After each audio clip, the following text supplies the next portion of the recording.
नाज़रीन, यरूशलेम, हैकल सुलेमानी और ताबूत सकीना का जिक्र मजहबी तारीख के हवाले से बाकसरत सुनने को मिलता है, लेकिन हकायक का इल्म बहुत कम पाया जाता है। अगरचे मुसलमानों, ईसाइयों और यहूदियों में उसके मुतल्लिक मुख्तलिफ आराएं भी है बयान की जाती हैं, ताहम अहम नकातो वाक़यात पर तारीख दानों का इत्तफाक पाया जाता है। बिस्मिल्लाहिर्रहमानिर्रहीम। यरूशलेम दुनिया के कदीम तरीन शहरों में से एक होने के साथ साथ तीन बड़े मज़ाहिब और कौमों मुसलमान, ईसाई और यहूदी तीनों के लिए अहमियत का बाइस है। बैतुल मुकद्दस मुसलमानों का किबला अव्वल है। ये वो किबला अव्वल जहां मोहम्मद सल्लल्लाहु अलैहि वसल्लम ने तमाम अंबिया की इमामत की। उस वक्त ये मकाम मुसलमानों के लिए बेपनाह इज्जत व मुकाम रखता है।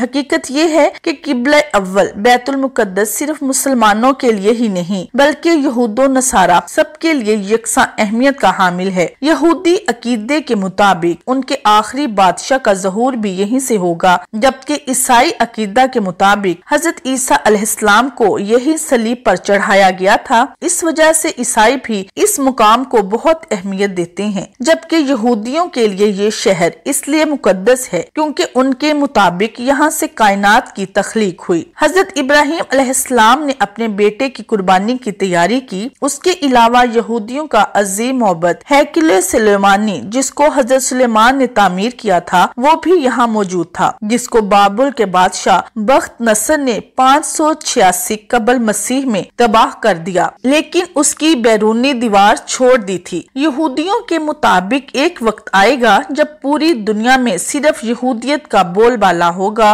और इसराइल उसका मरकज होगा। इसलिए यहूदी हैकल सुलेमानी की तामीर और तोसी करना चाहते हैं। इसी बिना पर यहूदियों की ये साजिश है कि वो अपनी सल्तनत को वसी से वसी तर करें, जिसकी बिना पर वो फलस्तीन पर तो काबिज हैं ही, उसके साथ साथ वो शाम, मिस्र, उर्दन पर भी निगाहें रखे हुए हैं। इसी साजिश को मद्देनजर रखते हुए इसराइल ने अमेरिका के साथ मिलकर अरब की साहली पट्टी में मुसलमानों में आपस में खाना जंगी शुरू करवाई और अब इस साजिश का आखिरी मोहरा इस्तेमाल करते हुए बैतुल मुकद्दस को इसराइल का दारुल हुकूमत बनाना चाहते हैं। कुरान पाक, अहादीस और तारीखी हकायक से ये बात वाज़ेह है कि अल्लाह ताला ने बनी इसराइल को कई मौके अता फरमाए, मगर वो बदअमालियों में घेरे रहे। चुनाचे बतौर सजा नाफरमान यहूद को पूरी दुनिया में मुंतशिर कर दिया गया। उसके बाद ईसाई कौम ने यहूद पे जुल्म सितम के पहाड़ तोड़े। फिर मुस्लिम कौम का ज़हूर हुआ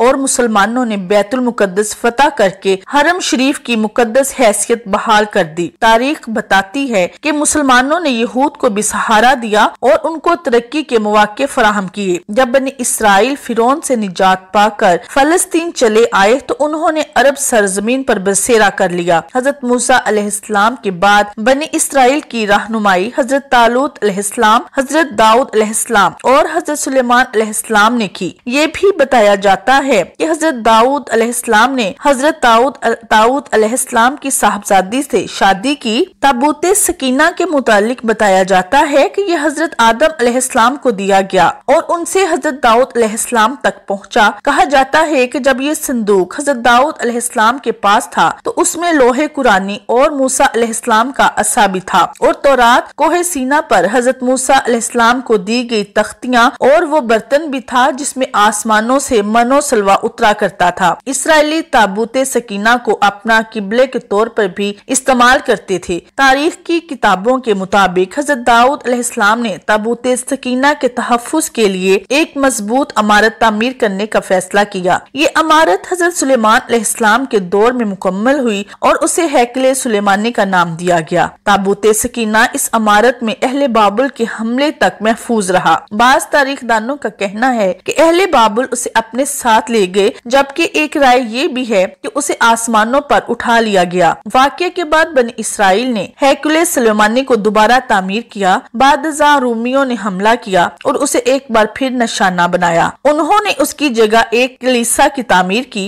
जब हजरत उमर रज़ी अल्लाह तआला अन्हु ने इस सरजमीन को फतह किया तो रूमियों के कलीसा से कुछ फासले पर दुआ फरमाई जहाँ मस्जिद अक्सा की तामीर की गई। यहूदी दावा करते हैं कि जिस जगह मस्जिद अक्सा वाक़या है वहाँ उनका मोहब्बत था। मुसलमान इस जगह को अपने लिए मुकद्दस जानते हैं, मगर यहूदियों का अकीदा है कि मस्जिद मस्जिद को शहीद करके उसकी जगह हैकल सुलेमानी की दोबारा तामीर की जाएगी। वो हैकल की एक पसमानदा दीवार में वाक़या दरवाजे के मुतालिक भी समझते हैं कि ये क़यामत से कबल उनके बादशाह की वापसी का रास्ता है। वो समझते हैं कि जब इस दरवाजे से उनका बादशाह निकलेगा तो उसके पीछे तमाम मुर्दे उठ खड़े होंगे। अलबत्ता मुस्लिम रिवायात के मुताबिक यहूदियों का बादशाह दिजाल है। हैकल सुलेमानी और कौम इसराइल का वजूद। हैकल सुलेमानी दर हकीकत एक मस्जिद या इबादतगाह थी जो हजरत सुलेमान अलैहिस्सलाम ने अल्लाह के हुक्म से जिन्नात से तामीर करवाई थी ताकि लोग इसकी तरफ मुंह करके या उसके अंदर इबादत करें। हैकल सुलेमानी की तामीर से पहले यहूदियों के यहाँ किसी भी बाकायदा हैकल का न कोई वजूद और न उसका कोई तस्वुर था। इस कौम की बदुओं वाली खाना बदोश जिंदगी थी।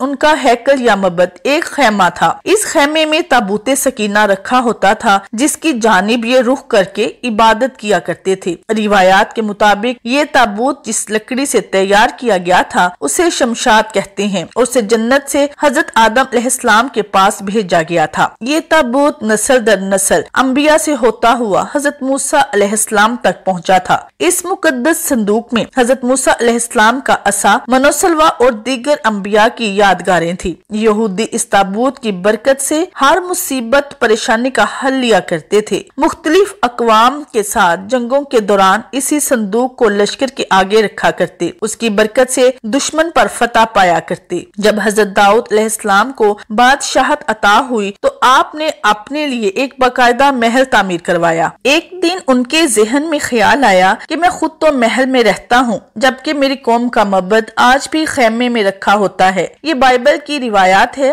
जैसे बाइबल में है, बादशाह ने कहा मैं तो देवदार की शानदार लकड़ी से बने हुए एक महल में रहता हूँ मगर खुदावंद का ताबूत एक खैमे में पड़ा हुआ है। चुनाचे आपने हैकल की तामीर का इरादा किया और उसके लिए एक जगह का तयन किया गया। माहिरीन ने आपको मशवरा दिया कि इस हैकल की तामीर आपके दौर में नामुमकिन है। आप इसका जिम्मा अपने बेटे हजरत सुलेमान अलैहिस्सलाम को दे दीजिए। चुनाचे हजरत सुलेमान अलैहिस्सलाम ने अपने दौरे हुकूमत के चौथे साल में इसकी तामीर का बाकायदा आगाज किया गया। आज उसकी बनावट और मजबूती से अंदाजा किया जा सकता है कि ये तामीर इंसानों के बस की बात नहीं थी। इतने भारी और बड़े पत्थरों को इन जिन्नात की ताकत से चुना गया था जिन पर हजरत सुलेमान अलैहिस्सलाम की हुकूमत थी। हैकल की पहली तामीर के दौरान ही हजरत सुलेमान अलैहिस्सलाम इस दुनिया से रुखसत हो गए, लेकिन जिन्नात को पता न चल सका और उन्होंने हैकल की तामीर मुकम्मल कर दी। ये वाकया आपने पहले भी पढ़ा होगा कि हजरत सुलेमान अलैहिस्सलाम की रूह अल्लाह ने दौरान इबादत ही कब्ज कर ली, लेकिन उसकी तरकीब इस तरह से बनी कि आप एक लकड़ी पर सर और कमर रखकर इबादत में मसरूफ हो गए और इस लकड़ी के सहारे से यूं लगता था कि आप अब भी इबादत ही कर रहे हैं जबकि आपका इंतकाल हो चुका था। बहरहाल ये हैकल, माबद या मस्जिद बहुत आलीशान और वसीओ अरीज तामीर की गई थी। हजरत सुलेमान अलैहिस्सलाम की वफात के बाद इसमें 3 हिस्से कर दिए गए थे। बैरूनी हिस्से में आम लोग इबादत किया करते, इससे अगले हिस्से में उलमा जो कि अंबिया की औलाद में से होते उनकी इबादत की जगह थी। उससे अगले हिस्से में जिसे इंतहाई मुकद्दस समझा जाता था इसमें ताबूते सकीना रखा गया था। इस हिस्से में किसी को भी दाखिल होने की इजाजत नहीं थी सवाए सबसे बड़े आलिम पेश अमाम के। वक्त गुजरता रहा, इसी दौरान बनी इसराइल में पैगंबर मबूस होते रहे। ये कौम बद से बदतर होती रही। ये किसी की भी तरह अपने गुनाहों से तौबा ताइब होने या उनको तर्क करने के लिए तैयार नहीं थे। ये एक जानिब इबादतें किया करते, दूसरी जानिब अल्लाह के अहकाम की सरी खिलाफ वर्जी भी करते रहे। उनकी इस दोगली रविश से अल्लाह पाक नाराज हो गया। उनके पास एक बहुत बड़ी तादाद में अंबिया भी भेजे गए, लेकिन ये कौम सुधरने को तैयार न थी। हत्ता कि उनकी शक्लें तब्दील करके बंदर और सूअर तक बना दी गईं,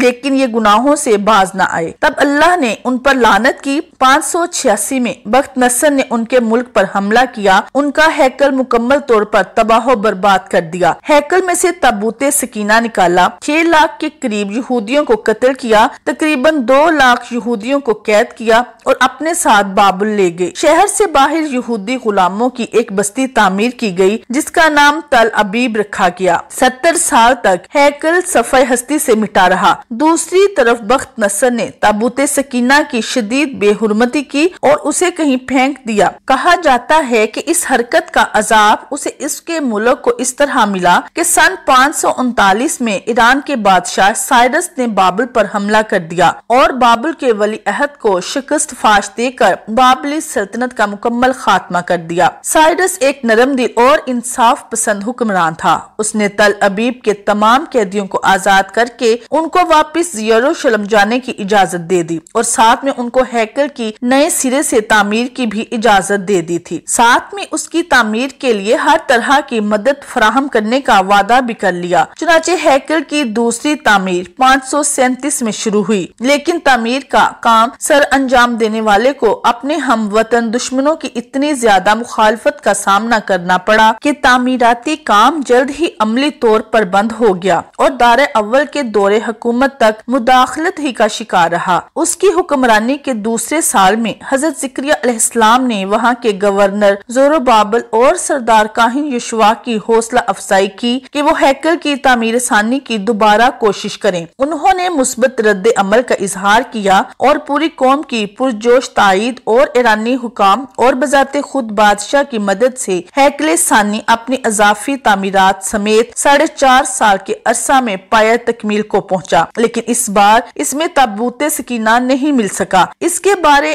آج تک معلوم نہیں ہو سکا کہ بخت نصر نے اس کا کیا کیا۔ کچھ لوگوں کا کہنا ہے کہ اس مقدس صندوق کی مزید توہین سے بچانے کے لیے اسے اللہ پاک کے حکم سے کسی محفوظ مقام پر معجزانہ طور پر چھپا دیا گیا جس کا کسی انسان کو علم نہیں، لیکن یہودی اس کی تلاش میں پورے کرۂ ارض کو کھود ڈالنا چاہتے ہیں۔ ایک اور دلچسپ بات، عام طور پر تاریخ دان ہیکل کی 2 دفعہ تعمیر اور 2 دفعہ تباہی کا ذکر کرتے ہیں۔ تاریخ کے مطالعے سے ایک بات میرے سامنے آئی کہ ایسا نہیں، اس ہیکل کو 3 بار تعمیر کیا گیا، لیکن اس کے ساتھ بھی ایک دلچسپ کہانی وجود میں آئی۔ ہیروڈس بادشاہ جو کہ حضرت عیسیٰ علیہ السلام کی پیدائش سے چند سال پہلے کا بادشاہ ہے، اس نے جب اس کی بہتر طریقے سے تعمیر کی نیت کی تو یہودیوں کے دل میں ایک خوف پیدا ہوا کہ اگر اسے نئے سرے سے تعمیر کے لیے گرایا گیا تو دوبارہ تعمیر نہیں ہوگا۔ ہیروڈس نے ان کو بہلانے کے لیے کہا کہ وہ صرف اس کی مرمت کرانا چاہتا ہے، اسے گرانا نہیں چاہتا۔ چنانچہ سن 19 میں اس نے ہیکل کے ایک طرف کے حصے کو گرا کر اسے تبدیلی کے ساتھ اور کچھ وسیع کر کے تعمیر کروایا۔ یہ طریقہ کامیاب رہا اور یوں یہودیوں کی عبادت میں خلل ڈالے بغیر تھوڑا تھوڑا کر کے ہیکل گرایا جاتا اور اس کی جگہ نئے اور پہلے سے مختلف ہیکل وجود میں آتا رہا۔ یہ کام 18 ماہ میں مکمل ہوا اور یوں تیسری بار ہیروڈس کے ذریعے ایک نیا ہیکل وجود میں آ گیا۔ کچھ عرصہ بعد حضرت عیسیٰ علیہ السلام کا ظہور ہوا۔ اللہ کے اس رسول پر ایک بار پھر یہودیوں نے حسب معمول مظالم کے پہاڑ توڑنے شروع کر دیے۔ دراصل وہ اپنے مسیحا کے منتظر تھے جو دوبارہ آ کر ان کو پہلی جیسی شان و شوکت عطا کرتا۔ حضرت عیسیٰ علیہ السلام کے مصلوب ہونے کا واقعہ پیش آیا۔ آپ کے مصلوب ہونے کے 70 سال بعد ایک بار پھر یہودیوں پر اللہ کا عذاب نازل ہوا۔ اس بار اس عذاب کا نام ٹائٹس تھا۔ یہ رومی جرنیل بابل کے بادشاہ بخت نصر سے بھی زیادہ ظالم ثابت ہوا۔ اس نے ایک دن میں لاکھوں یہودیوں کو تہو تیغ کر دیا۔ اس نے ہیروڈس کے بنائے ہوئے عظیم الشان ہیکل کی اینٹ سے اینٹ بجا دی اور یہودیوں کو ہمیشہ کے لیے یروشلم سے نکال باہر کیا اور پوری دنیا میں بکھر کر اور رسوا ہو کر رہ گئے۔ کم و بیش 1800-1900 سال تک بھٹکنے کے بعد برطانیہ نے جب فلسطین پر قبضہ کیا تو ساتھ ہی ایک ناجائز بچے اسرائیل کو فلسطین میں جنم دے دیا اور یوں صدیوں سے دھکے کھانے والی قوم کو ایک بار پھر اس ملک اسرائیل میں اکٹھے ہونے رہنے کی اجازت مل گئی، لیکن یہ قوم اپنی ہزاروں سال پرانی گندی فطرت سے باز نہ آئی۔ یہ برطانیہ کے جنم دیے ہوئے اسرائیل تک محدود نہ رہے، ایک بار پھر ہمسایہ ممالک کے لیے اپنی فطرت سے مجبور ہو کر مصیبت بننے لگے۔ 5 جون 1967 کو اس نے شام کی گولان کی پہاڑیوں پر قبضہ کر کے 1968 میں اردن کے مغربی کنارے پر قابض ہو گئے۔ اسی سال مصر کے علاقے پر بھی کنٹرول کر لیا۔ آج اس قوم کی شرارتیں اور پھرتیاں دیکھ کر اندازہ ہوتا ہے کہ یہ آج سے 2-3 ہزار سال پہلے بھی کس قدر سازشی رہے ہوں گے، جس کی وجہ سے اللہ نے ان پر لعنت کر دی تھی۔ مسلمان ممالک کی بے غیرتی اور بزدلی کی وجہ سے اب اس نے پوری دنیا کے مسلمان ممالک میں آگ لگا کر رکھ دی ہے۔ اب ان کا اگلا مشن جلد از جلد اسی ہیکل کی تعمیر ہے اور اس ہیکل میں تخت داؤد اور تابوت سکینہ کو دوبارہ رکھنا ہے تاکہ ایک بار پھر یہ اپنے مسیح مسیحا کے آنے پر پوری دنیا پر اپنی حکومت قائم کر سکیں۔ وہ یہ کام انتہائی تیز رفتاری سے کر رہے ہیں۔ اس ہیکل کی تعمیر کے نتیجے میں یہ پوری دنیا جنگ کی لپیٹ میں آگ میں لپٹ جائے گی۔ امریکہ کے صدر ڈونلڈ ٹرمپ کا اسرائیل کے دارالخلافہ کی تبدیلی کا اعلان بھی اسی سلسلے کی ایک کڑی ہے، لیکن مسلمان اقوام کو کوئی پرواہ نہیں۔ آپ اندازہ کیجئے یہودیوں کو جس بستی تل ابیب میں بخت نصر نے قیدی بنا کر رکھا تھا وہ اس کو آج تک نہیں بھولے۔ انہوں نے اسرائیل بنانے کے بعد اپنے ایک شہر کا نام تل ابیب رکھ لیا، جبکہ ہم مسلمان اس مسجد اقصی کو بھی بھول چکے ہیں جہاں ہمارے نبی کریم صلی اللہ علیہ وسلم نے معراج کا سفر شروع کیا تھا۔ یہودی آج تک بار بار گرائے گئے ہیکل کو نہیں بھولے، حتیٰ کہ اس میں رکھے تابوت سکینہ کی تلاش میں پوری دنیا کو کھود دینا چاہتے ہیں، جبکہ ہم کو یہ بھی یاد نہیں کہ عراق میں کتنے انبیاء اولیاء کے مزارات پچھلے کچھ عرصہ میں بم لگا کر شہید کر دیے گئے ہیں۔ وہ بھی اس تنظیم داعش نے کیے ہیں جن کے تانتے بانتے اسرائیل سے ملتے ہیں، جن کے لیڈر ابو بکر بغدادی کا بیان تھا، خدا ہمیں اسرائیل کے خلاف جہاد کا حکم نہیں دیتا۔ اس تنظیم کی ساری توجہ مسلمانوں کو مارنے میں ہی لگی رہی اور اب تک ہے۔ کبھی مکے اور مدینے پر حملے کی دھمکیاں دیتے ہیں اور کبھی انتشار پھیلانے کے لیے مسلمان ملکوں میں بم دھماکے کرتے ہیں۔ اللہ تعالیٰ سے دعا ہے کہ اللہ پاک مرتے دم تک ہمارا ایمان سلامت رکھے اور ہمارا خاتمہ ایمان پر فرمائے، آمین۔ ناظرین، ویڈیو پسند آئے تو لائک شیئر ضرور کریں۔ جزاک اللہ خیر۔